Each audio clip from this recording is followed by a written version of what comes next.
I remember one day my mother and them went out of town, went on a family reunion. And I was at the house all by myself.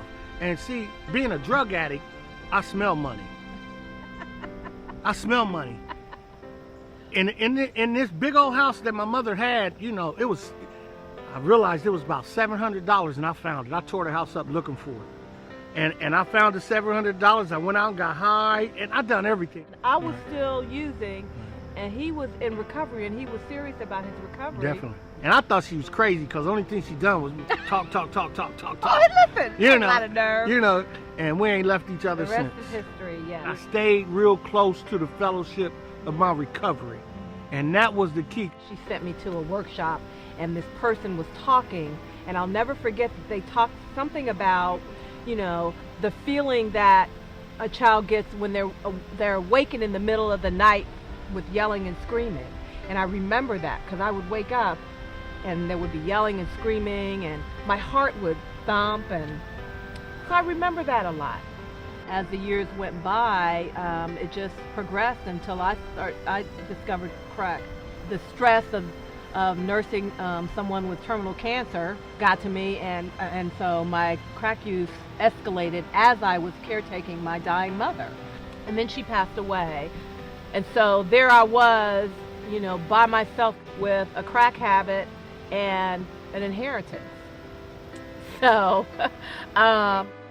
that's a dangerous combo. I would drive around in this U-Haul with all of my stuff, go to the dope man, I'd go to Motel 6 or somewhere, use up all the dope until I'd go cash another check. See, one thing about when you're using is you don't care. And then I went to treatment. And as soon as I went, I mean, it was like light bulbs, fireworks, everything went off. I was like, oh my God, I'm an addict too. Yeah. And I do a lot of service within our 12-step program and in the community. And that's kind of how I got involved with Adam H, because I wanted to do whatever I could to fight for people still struggling with this disease. Yeah. Without organizations like Adam H, I might not be standing here. They help people once they get clean, they help link them up to other services, and they help them, they give opportunities to give back. The best part is Adam H supports peer support training and peer support work, which we are both very involved in. We've both been through the peer support training, and actually he is, you know, a peer supporter. I do it as a volunteer. He does it, he gets paid to do it. But that work is the most important, because not only does it help people see that it is possible to recover, to be in recovery, it also helps the people in recovery become advocates. It empowers us to be leaders in the recovery community. It empowers us to help somebody else. And somebody who's struggling with this disease, they will listen to somebody who's been there. We go to the prison systems. That's one of our big things. We go to the prison systems, Jackson Pike, whatever prison system in Ohio, I've probably almost been in. Not all of them, but I share my story in them. And what it is it makes me realize that if I use, I could be right back in here.